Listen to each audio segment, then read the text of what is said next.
오늘은 지난주에 이어서 계속 반복한 여러 가지 말씀들이 있는데요. 일단 성경 구절을 두 개 보겠습니다. 고린도후서 7장 1절 지난번에 봤죠.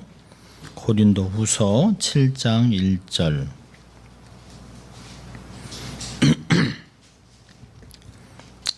우리 함께 찾으셨으면 한 목소리로 같이 읽도록 하겠습니다.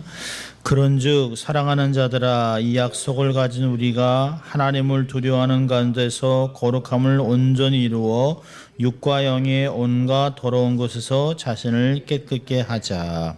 아멘. 짧은 구절이지만 굉장히 많은 말씀들을 갖고 있습니다. 자, 두 번째 말씀은요, 지난주에도 봤는데요, 시편 34편입니다. 시편 34편 7절부터 10절까지입니다.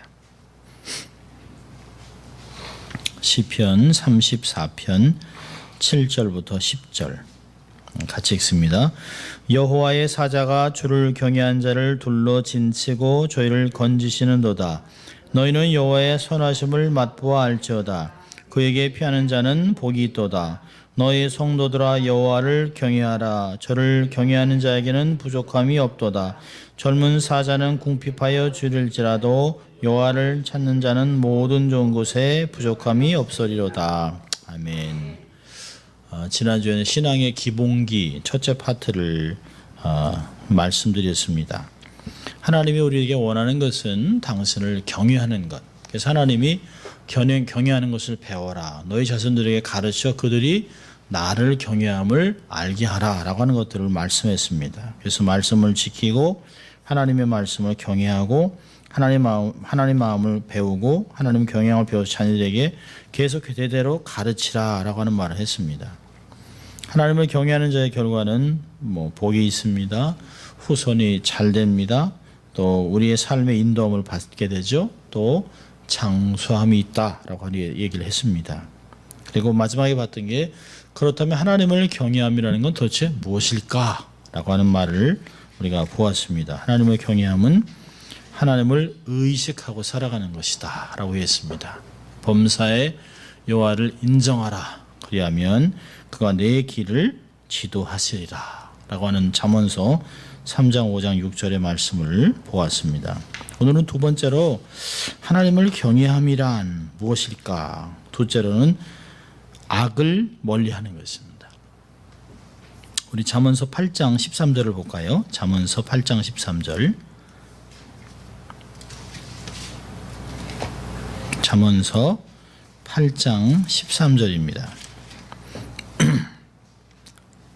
같이 읽습니다. 여호와를 경외하는 것은 악을 미워하는 것이라. 나는 교만과 거만과 악한 행실과 패역한 입을 미워하느니라. 사실 잠언서 6장에도 보면 16절부터 하나님이 미워하는 것이 6, 7가지가 있다라고 하는 말을 한 적이 있습니다. 그래서 8장에 가서는 여호와를 경외하는 것을 악을 미워하는 것이다. 그러니까 하나님이 미워하는 것을 미워하는 것이 하나님을 경외하는 것입니다. 거룩하신 하나님은 죄를 미워하시죠. 악을 미워하시죠. 하나님은 절대로 우리가 택한 자를 할지라도 악을 묵인하지는 않습니다. 못 본 척하지 않습니다. 하나님은 사랑의 하나님이기도 하지만 공의의 하나님이죠.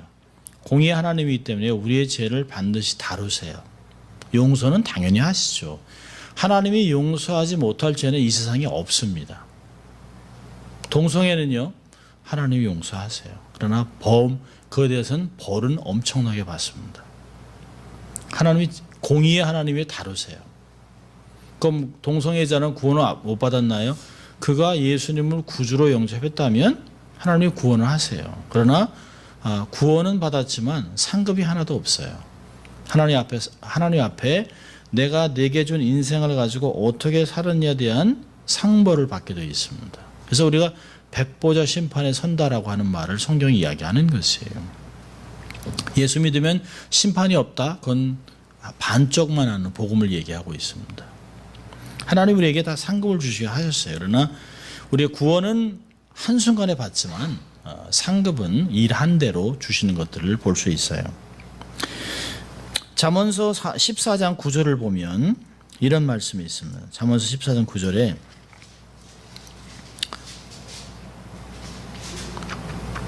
잠언서 14장입니다.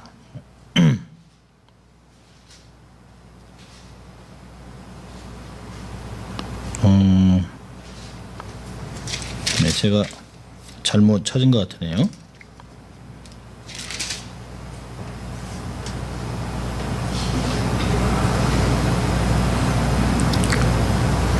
예, 이 말씀이 뭐냐면요, 미련한 자는 죄를 심상히 여겨도 정직한 자 중에는 은혜가 있느니라.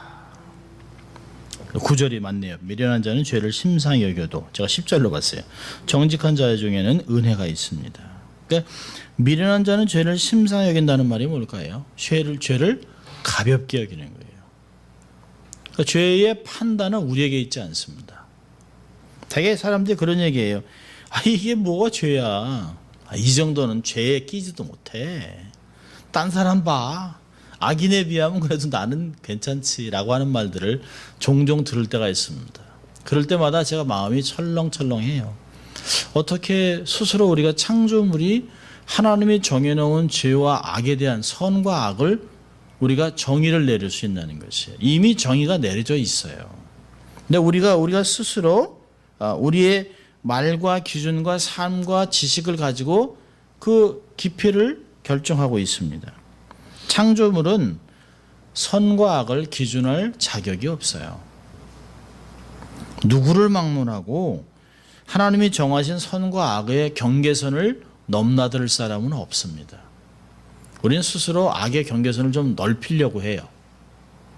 그래서 확장해 놓으려고 합니다. 그러면서 얘기하는 게 스스로 이건 죄가 아니야. 이 정도는 다 했어 라고 생각을 합니다. 그리고 뭐라 하는지 아세요? 아니 이게 죄면 벌써 죽었지. 이렇게 했으면 벌써 망했지라고 생각을 합니다. 그런데 그들이 잊어버리는 게 있어요. 하나님의 긍휼하심이 있다는 걸 잊어버립니다. 죄를 자기가 스스로 정의를 내리고 악과 죄를 물맞이 듣는 사람들에게 하나님의 경고한 말이 있어요. 전도서 8장 11절을 보면 이런 말이 무서운 말이 있습니다. 전도서 8장 11절입니다. 아주 무서운 말씀이에요. 아니 말씀 어기고 죄 짓고 예배 안 드리고 이런 사람 망하는 거 못 봤네. 악인이 잘 되네라고 말을 합니다. 자, 11절에 같이 읽습니다. 악한 일에 징벌이 속히 실행되지 않으므로 인생이 악을 행하기에 마음이 담대하도다. 그렇죠? 뻔뻔해지는 것이에요. 그리고 영혼이 무뎌지는 거예요. 여러분이 아이들이요, 잘못했을 때 벌을 내리면 그게 이거 잘못된구나 금방 알 수 있어요. 근데 우리가 기준을 세워놓지 못하고 기분 좋을 때 내버려두고 어떤 때는 그냥 놔두고 어떤 때는 그냥 잊어버린 척하고 그러면 이 아이가 죄인지도 몰라요. 그리고 죄를 짓는데 악을 행하는데 맞지 않으니까. 그러니까 3살 버릇이 여든까지 간다고 그러잖아요. 그 바늘도둑이 소도둑 되는 것이에요. 근데 이게 악한 일의 징벌이 딱 속히 행하지 않으니까 안 망하는데요, 그러고도 살 수 있는데요. 이렇게 안 해도 그만큼 헌신하지 않아도 그렇게 살지 않아도 예수 믿는다고 너무 유별나게 그럴 필요 없어요 라고 하는 말을 듣습니다. 근데 성경은 얘기하죠. 인생들이 악을 행하기에 담대해져요. 근데 어느 한순간에 인생의 폭풍은 천천히 오지 않습니다. 우리가 뜻밖의 일이 벌어진다고 그러잖아요. 갑자기 벌어져요. 왜요? 쌓이는 거예요. 쌓여서 뚝을 넘어가는 것입니다. 하나님의 이렇게 긍휼하게 보여줄 때 그때 깨달아야 되는데요. 이게 쌓입니다. 우리가도 가끔 어린애들 그러잖아요. 안 되겠다. 너 좀 맞아야겠다. 그거 왜 그럴까요? 이건 enough is enough. 아무리 봐주려고 해도 이게 도를 넘어가요.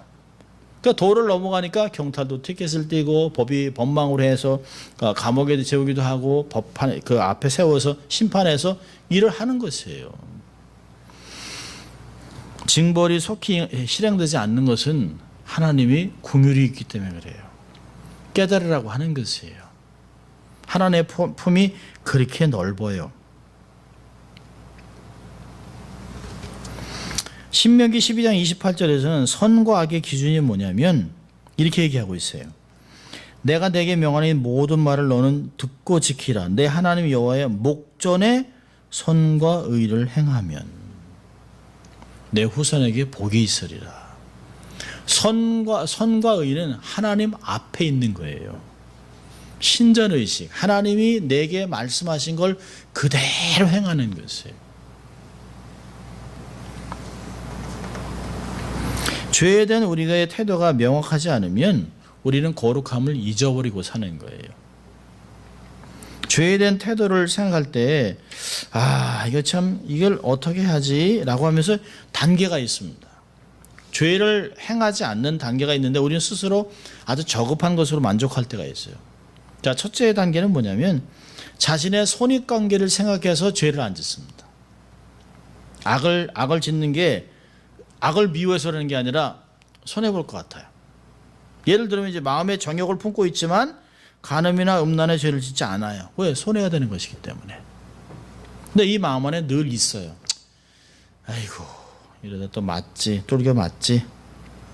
이런 사람에게는 죄를 미워하는 마음이 없다는 거예요. 그러니까 그게 뭐죠? 하나님을 경외하는 마음이 없어요. 자, 두 번째 단계는 뭘까요? 율법적으로 죄를 생각하는 거예요.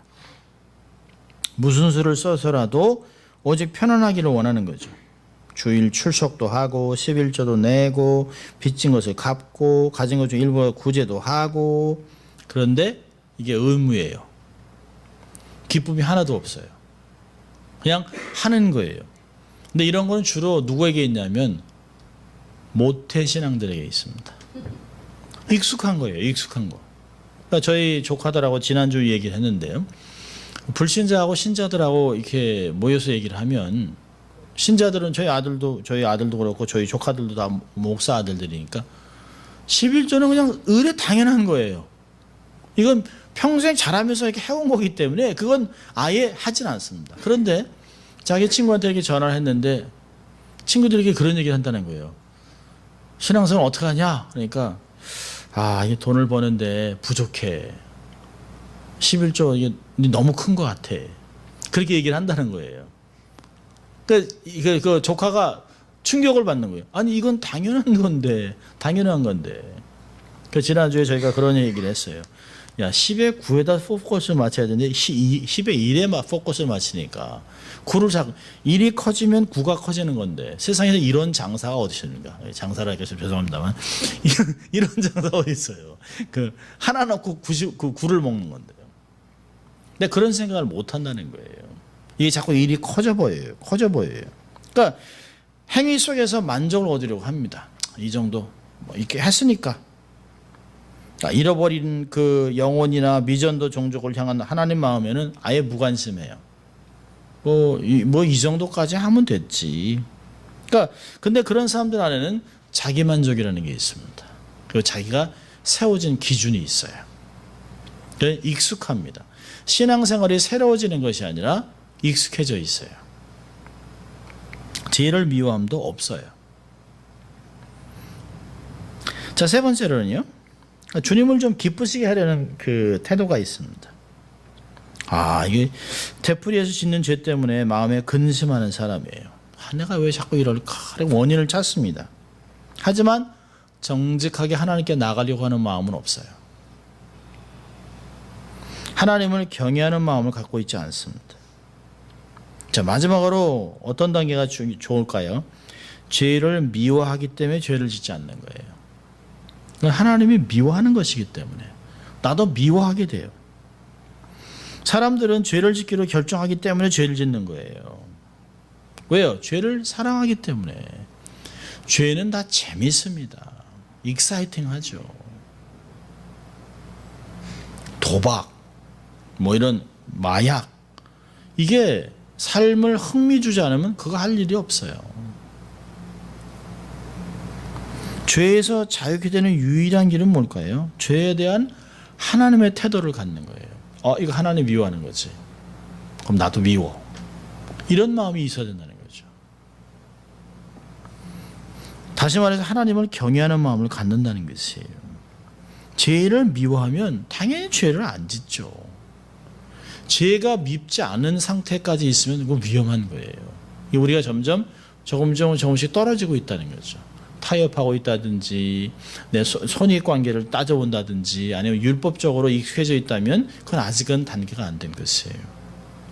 하나님을 경외하는 마음이 있으면 반드시 죄를 미워하게 되어 있습니다. 악을 미워하는 것이라. 하나님이 미워하시는 교만, 거만, 인색함 이런 것들을 다 미워하는 것이에요. 그러니까 우리가 죄에 대해서 우리의 태도를 점검해 볼 필요가 있습니다. 죄가 뭐라 그러나요? 죄를 이사야 59장 2절에서는 너와 내 사이에 죄가 이것을 가로막고 있다라고 얘기합니다. 하나님이 귀가 없어서 못 듣는 게 아니라 우리의 기도도 응답도 안 되고 삶이 답답한 이유는 죄가 딱 가로막고 있는 거예요. 죄가 우리를 막고 있습니다. 하나님께로 오는 모든 것을 온갖 좋은 복을 막고 있다, 밀어내고 있다라고 하는 말을 잠언에서도 이야기하고 있습니다. 하나님과의 친밀함을 깨뜨리죠. 그러니까 자신을 위해서라도 죄를 씻어버릴 필요가 있어요. 피해야 합니다. 자, 하나님을 경외하고 악을 미워하기 위해서는 반드시 필요한 요소가 있습니다. 뭘까요? 회개해야 합니다. 진정한 회개는 눈물을 흘리는 것으로 끝나는 것이 아니에요. 고백하는 것으로 끝나는 것이 아니에요. 삶의 변화가 있어야 됩니다. 돌아서야 돼요. 그러니까 회개는 세 가지 요소가 있어요. 죄를 인정하고 죄에 대해서 슬퍼하고 죄에서 돌아서야 되는데요. 가룟 유다하고 베드로하고 다른 점이 뭘까요? 마지막 걸 안 해요. 가룟 유다는 죄에 졌다는 것도 알아요. 자기가 의인을 불의한 데서 팔았다는 것도 알고 슬퍼해요. 그런데 자기는 자살해 버립니다. 근데 베드로는요, 죄에 대해서 깨닫고 슬퍼하고 돌이키잖아요. 그 세 번째가 아주 중요한 것이죠. 돌이키는 거예요. 죄로부터 돌이키는 것이에요. 그러니까 회개라는 것은 죄에 대한 생각을 돌이키고 마음을 바꿔서 생활까지 변화를 시키는 것이에요. 우리는 사실 우리가 체인지 돼서 남을 트랜스폼을 하는 사람들이에요. 그러니까 내 변화로 끝나는 삶이 아니라 다른 사람을 변혁시키는, 계속해서 트랜스포머가 되는 것이죠. 저는 이렇게 보면서 트랜스포머라는 영화를 보면서 우리도 좀 저렇게 범벌비 같이 자동차 같이 다니다가 톡 일어나가지고 이렇게 하면, 근데 제 마음에 번뜩 든 게 뭐냐면 우리가 바로 그런 트랜스포머라는 거죠. 우리가 형태는 그렇게 변하지 않아도 우리의 삶 자체에 함께 하신 하나님의 거룩함 때문에 세상이 우리를 거인으로 보는 거예요. 이 사람 우리와 다르다. 이 사람 죄에 대해서 생각하는 게 다른데, 태도가 다른데, 말하는 것도 다른데, 쉽게 범접할 수 없는 사람들. 그래서 세상이 감당치 못하는 리더가 되는 것이에요. 세상의 리더와 다르게 되는 것이죠. 정말 우리는 트랜스포머가 되는 것이에요. 기독교 트랜스포머. 죄에 대한 태도를 갖는 것이, 죄에 대한 하나님의 태도를 갖는 것이 진정한 회개입니다. 여러분, 바로 왕이나 사울 왕은 죄를 고백하죠. 근데 안 바뀌어요. 돌아서지를 않습니다. 아주 전형적인 그 두 사람, 거만한 사람, 악한 사람의 대표가 바로 왕과 사울 왕입니다. 바로가 급하면 오라, 너희들을 보내주겠다 했는데 또 마음이 강팍해져요. 사울은요, 하나님을 두려워하는 마음은 있는데 자기 방식대로예요. 그리고 진정으로 회개하지 않습니다. 여러분, 진정한 회개가 안 되는 이유가 뭘까요? 교만의 뿌리가 깊어요. 교만의 뿌리가 너무 깊습니다. 그러니까 하나님을 경외하는 마음이 없기 때문에 진정 회개가 불가능하죠. 죄에 대한 고백은 있어요. 잘못한 건 알죠. 사람들이요, 금방 죄라는 것도 알아요. 또 잘못됐다는 것도 알고 가슴을 치는데요, 삶은 하나도 안 바뀌어요. 맨날 쳇바퀴도 없이 반복하고 하나님 앞에서 계속 가슴을 치고 후회하고 눈물을 흘리지만 삶은 하나도 안 바뀌어요. 우리는 쳇바퀴 인생이 아니에요. 우리는 경주하는 인생입니다. 그런데 자꾸 쳇바퀴만 돌고 있어요. 많이 뜨는 것 같아요. 우리 인생이 어떤 때는 트레드밀에 있는 것 같아요. 열심히 3마일 뛰었는데 그 자리에 뛰니까 그 자리에 3마일. 30분 운동했는데 그 자리에 있습니다.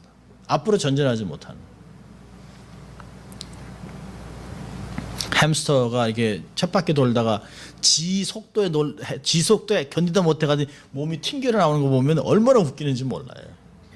근데 그게 우리랑 별 차이가 없어요. 우리도 막 돌다가 분자에 돌다가 퉁 떠나. 뭐가 잘못된 것 같은데? 라고 생각을 합니다. 너무 바빠요. 회개도 안 하고 또 교만하고 있습니다. 그래서 참된 회개가 일어나지 않습니다.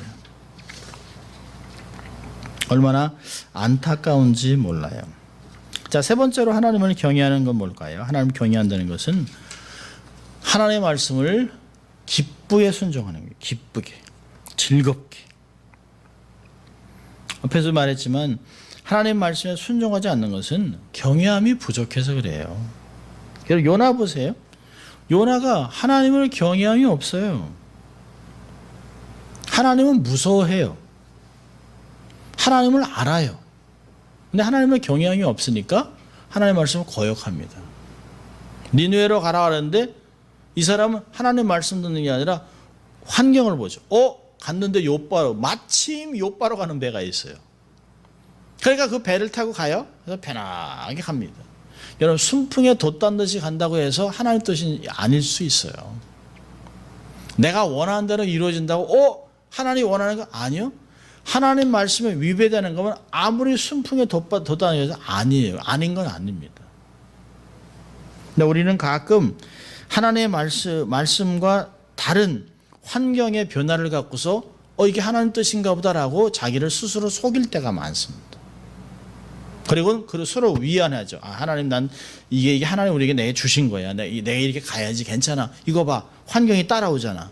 아니요, 그렇지 않아요. 환경은 얼마든지 속일 수 있어요. 우리가 신앙에 자주 속는 것이 이런 것들이에요. 하나님이 막 복을 주신다고 생각했는데 그렇지 않아요. 재물이 막 늘고 막 건강해지고 막 이러는데 하나님은 자꾸 멀어집니다. 그러면 우리의 삶에 신앙에 노란불이 깜빡깜빡 하고 있는 건데 잊어버리고 있습니다. 우리가 정말 하나님을 순종하려고 하면 하나님이 주시는 은혜가 어떤 것인지 금방 알 수 있어요. 우리는 너무 인스턴트화된 삶 속에서 그냥 값싼 은혜를 누리려고 하고 있습니다. 빨리, 금방 이루어지는 거. 금방 팍 익었다가 사라지는 그냥 신기루 같은, 그냥 안개 같은 은혜에 만족하고 살려고 해요. 근데 그런 것에 우리의 인생을 맡길 수 없습니다. 여러분, 우리가 얼마나 순종해야 되는가? 얼마나 순종해야 될까요? 온전히 순종해야죠. 세상에서 제일 나쁜 순종이 뭐라고 그랬죠? 거의 순종하는 거예요. 거의 다. 근데 거의 다는 100%가 아니에요. 사실은 제일 나쁜 순종이죠. 왜? 내가 원하는 포션이 있어요. 내가 99.9%는 하나님께 드리고 1%를 거는 거예요. 내 삶에. 그러니까 하나님이 원하시는 것에 내가 여기 올인을 해야 되는데 올인을 하지 않고 딱 여기. 근데 물은 100도에서 끓어요. 안 이루어져요. 99점에서는 안 돼요. 노아는 하나님의 말씀에 다 순종했더라 라고 말을 반복해서 6장과 창세기 6장 7장에 2번이나 반복해요. 노아는 하나님께 자기의 명령한 것을 다 순종하였더라. 왜 그렇게 할까요? 다가 중요하기 때문에 그렇습니다. 다 순종하는 게 중요한 것이에요. 사람들은 자기들마다 계획하는 것 다 있어요.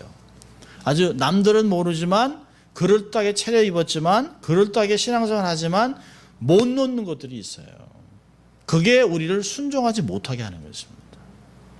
그게 뭔지를 잡아내야 돼요. 그거 끊임없이 눌러놔야 하는 것입니다.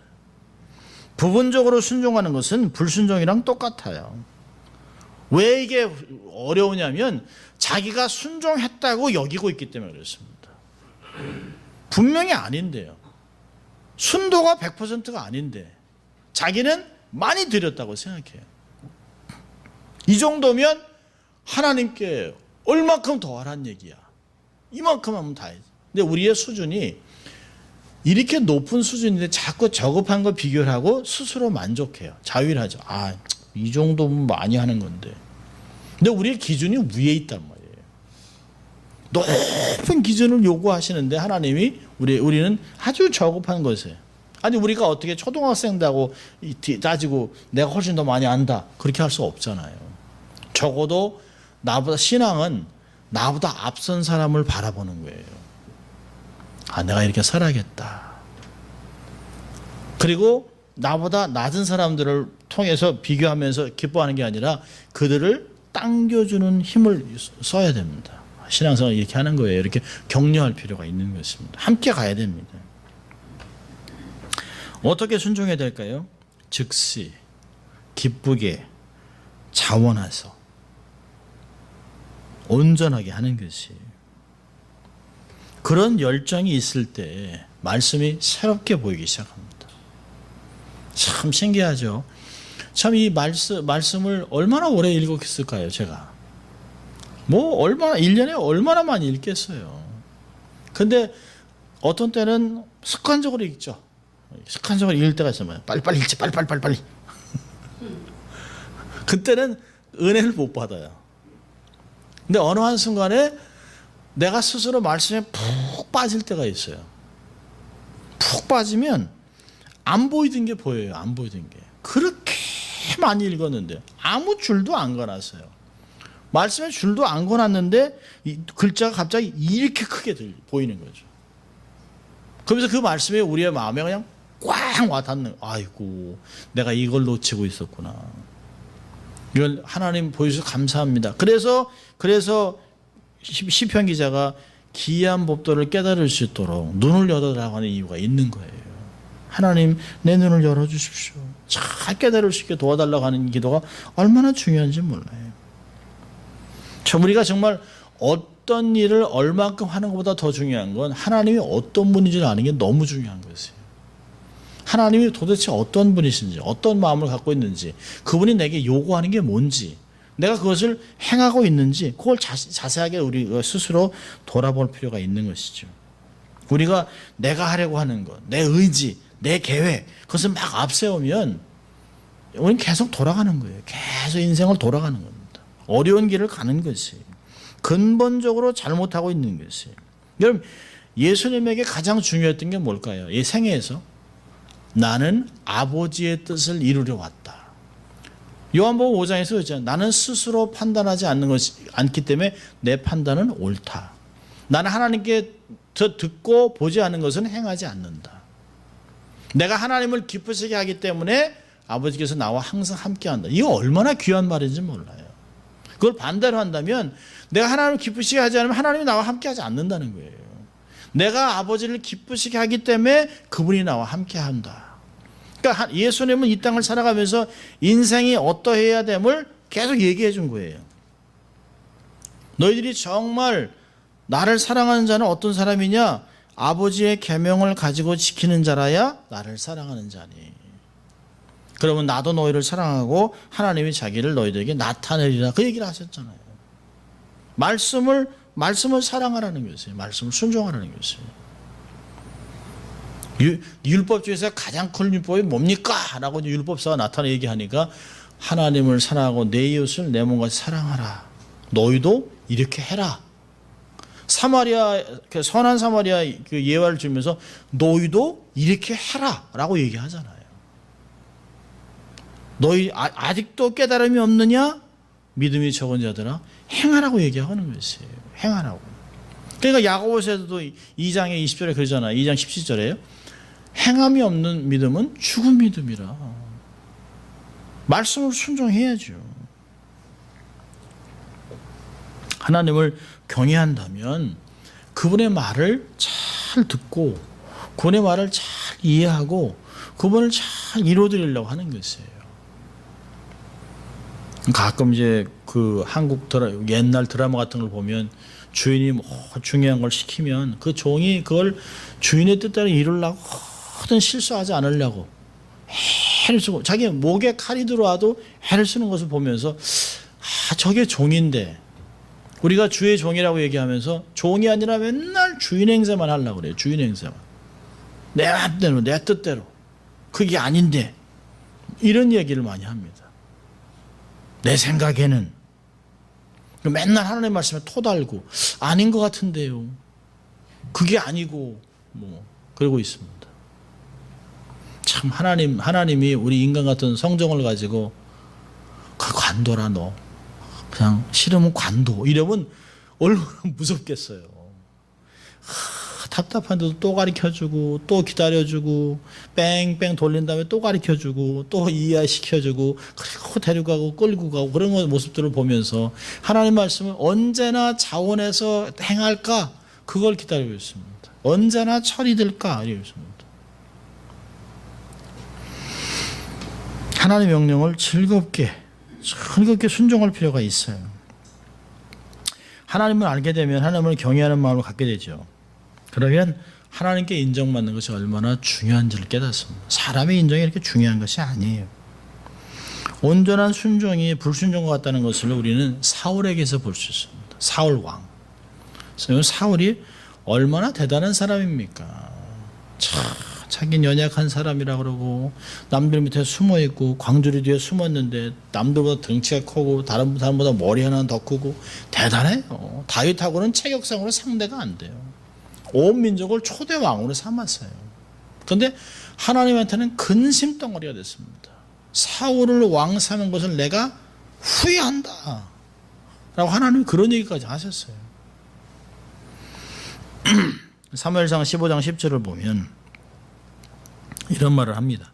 내가 사울을 세워 왕 삼은 것으로 후회하노니 그가 돌이켜서 나를 쫓지 아니하며 내 명령을 이루지 아니하였습니다 하신지라. 사무엘이 근심하여 온 밤을 여호와께 부르시니라. 하나님이 죽여라 그랬으면 죽여야죠. 살리지 마라 그럼 살리지 말아야죠. 내가 볼 때. 그러니까 우리는 우리의 기준을 갖고 모든 걸 판단하려고 합니다. 하나님이 아니다 근데 우리 볼 때는 괜찮아 보여요. 그게 아니라는 것이에요. 아각 왕을 죽여라. 모든 생명 있는 걸 살리지 말라. 그러면 다 죽였어야죠. 그런데 아주 괜찮은 양들 다 살려놓고 아각 왕을 죽이지 않습니다. 사무엘이 사울에게 물어봅니다. 왜 그랬냐? 그러니까 사무엘상 15장 15절에 사울이 가로되 그것은 우리가 아말렉 사람에게 끌어온 곳인데 백성이 당신의 하나님 여호와께 제사하려 하여 양과 소의 가장 좋은 것을 남기며 그 외의 것은 우리가 다 진멸했습니다. 당신의 하나님에게 좋은 걸 드리려고 하는 예배 드리려고 제물을 많이 드리고 11조 많이 드리려고 하는 건데요. 자 그러니까 아주 유명한 말을 하죠. 사무엘상 15장 22절 23절에 사무엘이 가로되 여호와께서 번제와 다른 제사를 그 목소리 순종하는 것을 좋아하시는 것이 좋아하겠습니까? 순종이 제사보다 낫고 듣는 것이 수양의 기름보다 나으니 이는 거역하는 것은 사술의 제와 같고 완고한 것은 사시는 우상에게 절하는 것 같다. 왕이 여호와의 말씀을 버렸으므로 여호와께서도 왕을 버려 왕이 되지 못하게 하셨습니다. 무슨 말이죠? 말씀을 거역하는 것은 우상에게 절한 거랑 똑같은 거라는 거예요. 왜? 하나님 말씀 안 들었으면 자기가 우상이 되든지 다른 걸 따라갔든지 했을 거 아니에요. 기준이 다르단 말이에요. 하나님이 말씀 일부만 순종하는 거. 내가 하나님께 좋은 것도 얘기했습니다. 하나님이 얘기하시는 거죠. 누가 그런 거? 우리가 어릴 때 그런 얘기 많이 들었습니다. 부모한테 고기 한 건 사주면 뭐 하냐는 거예요. 맨날 속상하게 해가지고 그냥 부모 속이 썩는데. 근데 그런 걸 들으면서 저게 무슨 얘기인가 그랬습니다. 어른에서 자식을 키우다 보니까 이 말이구나 그런 생각을 해요. 우리가 그렇게 살았거든요. 우리가 뭐 아버지 뭐 이렇게 하면 뭐 들이 뭐예요. 평상시에 그 마음을 헤아려야 돼요. 마음. 그 평상시에 말을 잘 들어야죠. 하지 말라는 거 통통하고 일 저지르고 그런 다음에 그러고 나서 뭐 갖고 와서 이렇게 갖고 와서.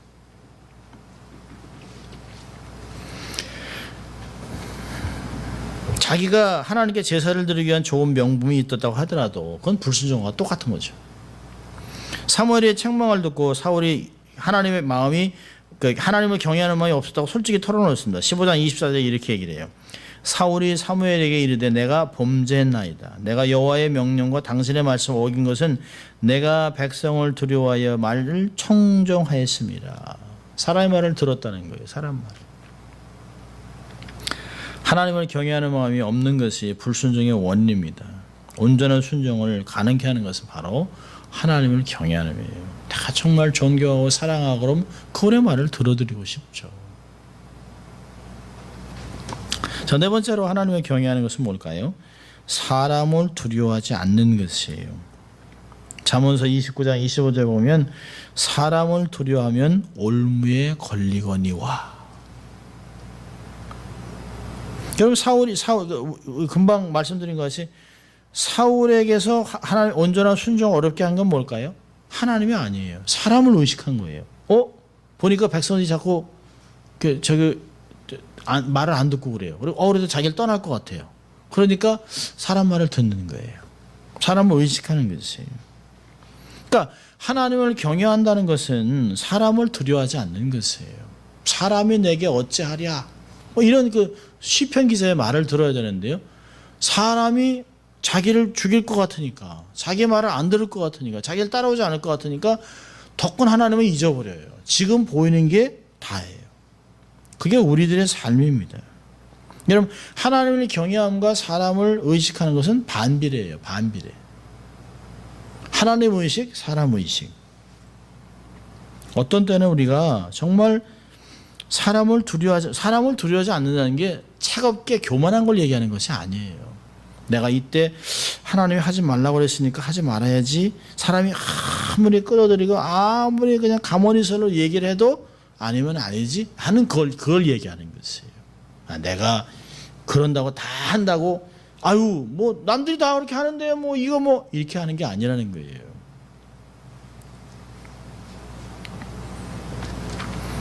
예수님의 삶은 그렇지 않았어요. 여러분, 하나님을 경외하는 마음이 있다면 사람의 평가나 시선에 그렇게 우리의 마음을 쏟아내지 않습니다. 묶이지 않아요. 우리가 특별히 목회자들이나 리더들이나 사람들이 사람에 묶이기 쉬워요. 정말 사람들이 어떻게 하는지 뭐라고 얘기하는지 자꾸 듣고 싶어요. 전도서에 얘기합니다. 다른 사람들의 말에 너무 귀를 기울이지 말아라. 내게 뭐라고 얘기할지 기울이지 말아라. 너도 스스로 남들을 속여서 욕한 걸 네 마음이 아느니라. 그렇게 얘기합니다.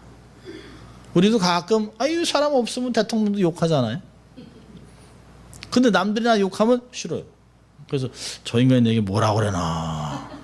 그래서 삼자대면을 해볼까. 자꾸 그럴 필요 없다는 거예요. 그 의식할 필요가 없어요. 뭐 중요해요. 그게. 어릴 때 자라면서 부모님들이 욕이 네 속에 들어오냐. 근데 탁 누가 말하면 여기서 묵한단 말이죠.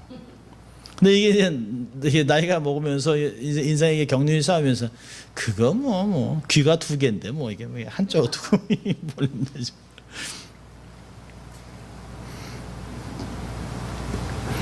근데 우리가 정말 사람을 의식하는지 하나님을 두려워하는지 언제 알 수 있나요? 문제가 땅 터질 때.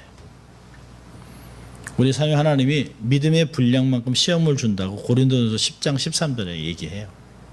문제가 딱 터지면 우리가 금방 알아요. 사람을 두려워하는지 하나님을 무서워하는지. 우리가 얼마나 예민하냐면 사람들에게 칭찬받고 인정받는 것이 얼마나 목말라하는지 몰라요. 우리 옷 입는 것도 그렇잖아요. 옷 입는 것도. 내가 이렇게 입으면 자기가 자기 스스로 만족함도 있겠지만 이렇게 입으면 남들이 뭐라고 하지 않을까? 여자들이 더 예민하잖아요. 요즘은 이제 남자들도 스키니진도 입고 이렇게 화장도 하고 요즘은 남자들이 얼마나 화장품을 많이 쓰는지 몰라요. 남자 화장들이 30가지 40가지 아침에 남자가 나가면서 화장을 하는데 1시간을 쓴답니다. 바보. 저는 바보로 싶어요. 파운데이션부터 해가지고 남자가요 여자보다 화장을 더 이쁘게 하고 있어요. 달고 칠하고 그러니까 얼굴 클렌징만 6가지 쓴다 그래서 아이고 얼굴 닳겠다 해서. 근데 그게 아주 프로그램에 막 나와요. 남자 화장하는 게. 왜 그럴까요? 자기 만족도 있겠죠. 나 이뻐 잘생겼어. 근데 기준이 바뀌는 거예요. 남자도 잘생긴 게 아니에요. 이쁜 걸 추구합니다. 그게 세상이 그렇게 얘기하는 거예요. 성을 중성화시키는 거예요. 이게 지금 무서운 세대입니다. 미국에만 동성애자 성소수자가 1,000만 명을 넘었습니다. 뉴스 보니까 지금 나와 있는 데이터는 1,000만인데요. 보통 2배입니다.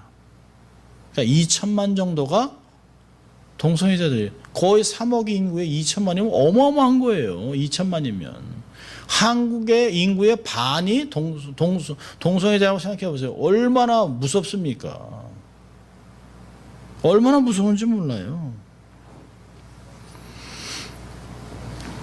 세상에 그렇게 하는데 세상에 나도 안 되면 왕따 할 것 같으니까 자꾸 의식하는 거예요. 아, 나도 이렇게 해야지.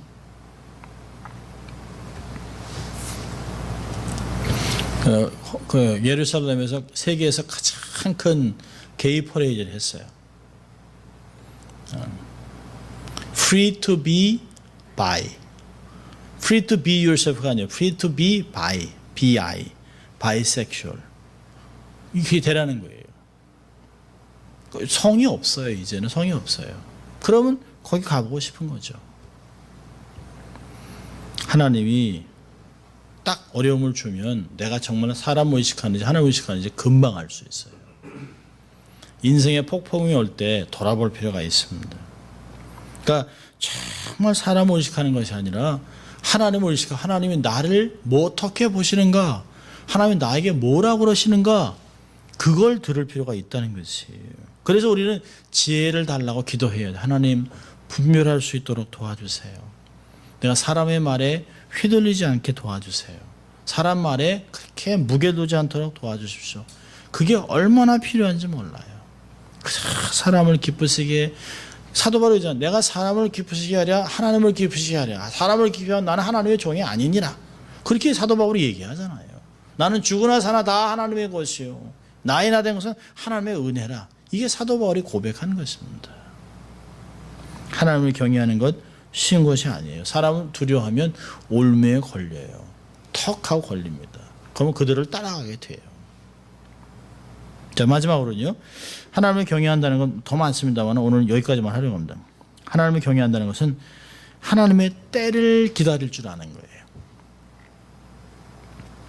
다윗은 하나님의 때를 기다렸어요. 하나님이 하실 때까지 자기가 나서려고 하지 않아요. 성경에서는 자주 볼 때가 있어요. 올라갈까요? 칠까요? 하나님이 저들을 대게 붙이셨습니까? 늘 물어보잖아요. 내가 저희들을 너희 손에 붙였다. 가라. 그럼 가는 거예요. 가지 마라. 그럼 안 가는 거예요. 할까요? 말까요? 이게 참 어리석은 것 같은데요. 세상의 모든 때와 시와 때와 기한은 하나님의 손에 있습니다. 그러니까 전도서 3장에서 얘기하잖아요. 천하의 범사에 다 기한이 있다. 뽑을 때가 있고 심을 때가 있고 울 때가 있고 웃을 때가 있고 다 이 때가 있다는 것이에요. 근데 그 기한과 때는 누가 알아요? 하나님만 알아요. 우리 속엔 너무 늦는 것 같아요. 너무 빠른 것 같아요. 아닌 것 같아요. 하지만 하나님의 때와 기한이 있어요. 그거를 기다릴 줄 아는 게 얼마나 중요한지 몰라요. 하나님이 정하시는 거예요. 사도행전 1장 7절에도 때와 기한은 하나님이 정하는 거예요. 여러분 다니엘이요. 다니엘서 2장 21절에 이런 말을 합니다. 하나님은 때와 기한을 변하시며 왕들을 폐하시고 왕들을 세우시며 지혜자에게 지혜를 주시고 지식자들에게 총명을 주신다. 얼마나 귀한 말씀이에요. 하나님이 모든 생사하기나 모든 부귀영화를 다 손에 쥐고 있다. 하나님 마음대로 좌지우지하는데 그때 하나님 손에 있으라는 거죠. 그러니까 베드로서 얘기 뭐라고 합니까? 하나님 앞에 겸손하라. 주의 손에서 겸손할 때가 되면 너를 높이시리라 얘기하잖아요. 사무엘이 기다리고 있는데 상황이 막 급하게 돌아가니까 블레셋 군대가 막 쳐들어옵니다. 위기죠, 위기. 막 군인들은 막 도망가죠. 그러니까 자기가 사무엘이 오기로 했는데 자기가 못 기다려서 사무엘이 해야 될 제사를 드립니다. 그러니까 사무엘이 얼마나 기가 막혀서요. 근데 얼마나 웃기냐면 막 제사를 드리는데 사무엘이 와요. 그걸 못 기다리는 거예요. 그걸요. 근데 성경이 뭐라 합니까? 왕이 망령되게 했습니다. 사무엘상 13장 13절 14절에 왕이 망령되이 행하였도다. 왕이 하나님 여호와께서 왕에게 명하신 명령을 지키지 아니하였도다. 그리하였다면 여호와께서 이스라엘 위에 왕의 나라를 영원히 세우셨을거늘 지금은 왕의 나라가 길지 못할 것이라. 여호와께서 왕에게 명하신 바를 왕이 지키지 아니하였으므로 여호와께서 그 마음에 맞는 사람을 구하여 그 백성의 지도자로 삼았습니다. 끝난 거죠. 반대로 다윗은 어땠을까요? 다윗은 사울을 피해서 막 블레셋 잠시 망명하고 있었는데요. 그러고 있다가 어느 한순간에 자기들이 전쟁에 나간 사이에 아말렉이 침공해서 자기 가족들을 다 끌고 갑니다. 그러니까 사무엘상 30장에서 백성들이 아니 이 지도자가 우리를 제대로 이렇게 인도 못해가지고 가족들을 다 막 뺏어갔다가 막 울고 그러다가 다시 죽이려고 그래요. 그냥 리더 죽여버리자. 자, 그렇대요. 사무엘상 30장 6절에 어떤 말이 있냐면 백성이 각기 자녀들을 위하여 마음이 슬퍼서 다윗을 돌로 치자 하니 다윗이 크게 군구파였으나 생명이 막 그냥 오락가락 하는 거예요. 근데 그러나 그 하나님 여호와를 힘있고 용기를 얻었더라. 그 상황에서도 하나님께 기도하는 거예요. 하나님 도와주십시오. 용기 있게 얘기해서 다시 가서 다 찾아옵니다. 다르죠. 여러분, 우리가 급하면 어떤 태도를 보여주는가, 그게 중요한 거죠. 급하면 기다리지 못해요. 급하면 말씀이 안 떠올라요. 급하면 우리 수가 먼저 나와요. 사울과 다윗이 각각 급할 때 태도가 다르잖아요. 오늘 우리는 어떤 상황으로 기다리고 있는가? 하나님 정말 경외한다면 우리는 정말 기다릴 줄 아는가? 좀 볼 필요가 있습니다. 여러분, 삶의 문제가 꽝 하고 터질 때 우리는 우리의 마음을 잘 들여다볼 수 있어요. 아, 이런 일이 이래서 이렇구나. 우리가 뭐 삶의 문제가 꽝 터졌는데 우왕좌왕하고 갈피를 못 잡고 사람 찾고 원망하고 불평하고 이러면 하나님 경외하는 게 아니에요. 하나님을 경외하고 믿는 사람들은 어떤 일을 할까요? 문제가 꽝 터지면 멈춥니다. 전도서도 그래 있잖아요. 너희들이 전도서 7장 14절에 하나님의 두 가지로 인생을 인도하잖아요. 기쁨으로 인도하고 공고함으로 인도해요. 기쁨 주실 땐 감사하고 공고할 때는 생각하고 멈추는 거예요. 조용히 하나님께 집중해야죠. 하나님 이게 뭐죠? 왜 그런 거죠? 알려주세요. 길을 보여주세요. 그리고 엎드리는 거예요. 납작 엎드리는 거예요. 놀랍죠. 불이 나면 엎드려야 돼요. 그래야 출구가 보여요. 왜? 공기가 막 위로 올라가기 때문에 서 있으면 질식해 죽습니다. 불이 나면 엎드려야 되는 거예요. 우리의 삶에 문제가 꽝 터지면 안 보여요. 사방팔방에 아무것도 안 보입니다. 막 이 사람으로 막 가려져 있어요. 하나도 안 보여요. 그럴 때는 엎드리는 거예요. 죽으면 죽으리라 하고 기다리는 거죠. 잠언서 20장 22절에 이런 말이 있습니다. 너는 악을 갚겠다 말하지 말고 여호와를 기다리라. 그가 너를 구원하시리라.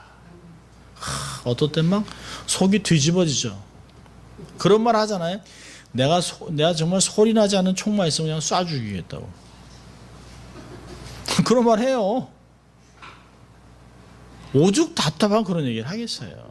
근데 그렇게 해서 일이 풀어지지 않아요. 하나님이 하나님 방법을 풀어줘야 돼요. 하나님 방법. 기다리라는 거예요.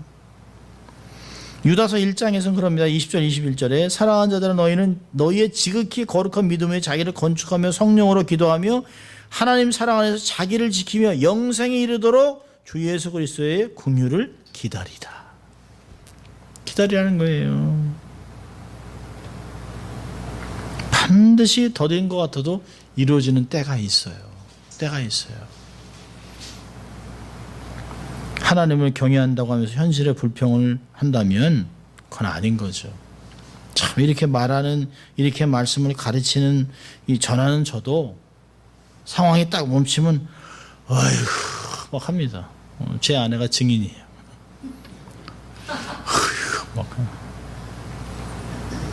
그러면 기도하고 뭐 이제 하나님 기다리라고 이제 제 아내가 얘기합니다. 속으로 하나님이야? 당신이 하나님이야? 그러고 싶어요, 막. 당신이 하나님이야? 근데 하나님 말씀을 하기 때문에 들을 수밖에 없는 거예요. 그건 자기가 얘기하는 게 아니죠. 그러니까 방향을 틀어주는 거예요. 아니면 막 뚜껑이 열리고 막 폭발할 것 같으니까 숨을 빼고 엎드려서 하나님을 바라보는 거죠. 돌로 말씀을 준비하면서 그 생각하는 거죠. 참 현실에 참 암담하고 힘든 점이 너무너무 많은데 빠져나갈 길이 없고 막 사면초가 같은 데서 하늘로 열어주셨다고 막 반나 얘기했는데 이걸 어떻게 해야 되나? 방법이 없어요. 근데 네 개가 방법이 없는 거죠. 하나님의 방법이 많아서. 하나님의 방법대로 길을 열을 때까지 기다리는 거죠. 그리고 한 가지 기억하는 게 있어요. 로마서 8장 28절. 하나님을 사랑하는 자 곧 그 뜻대로 부르심 받은 자는 모든 걸 협력하여 선을 이룬다. 할렐루야. 그걸 믿는 거예요. 그러니까 기다리는 거예요. 이게 손해보는 것 같고 악한 것 같고 안 되는 것 같고 이건 길이 아닌 것 같은데 하나님이 다 합려서 결국은 당신의 뜻을 이루어 가더라는 것이에요. 이제까지 다 경험을 했는데 현실에서는 그게 작동이 안 돼요. 작동이.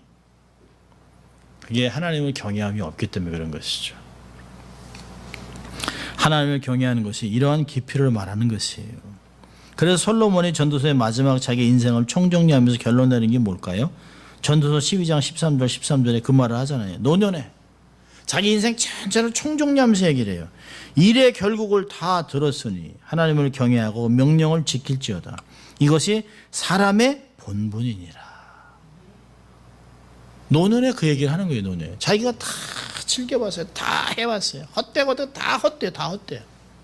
하나님을 경외하고 말씀을 지킬 때 그제서야 내가 사람의 의무를 하는 거구나. 그제서야 하나님이 주신 행복이 뭔지 알겠고 이게 육신의 쾌락이 아닌 하나님의 정말 말할 수 없는 기쁨이 여기 있구나 라고 얘기하고 있는 것이.